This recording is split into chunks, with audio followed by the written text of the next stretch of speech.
how to withdraw money from FBS to Binance. So once you're doing this, you're gonna have to make sure your Binance account and your FBS account is both prepared so that if the FBS asks for a deposit address, then you already have Binance ready to copy the address itself.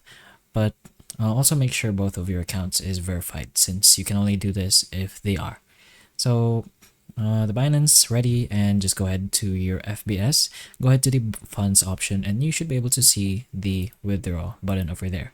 Once you press on that, you'll be able to see something like this. You're gonna have to search for Binance as well over here.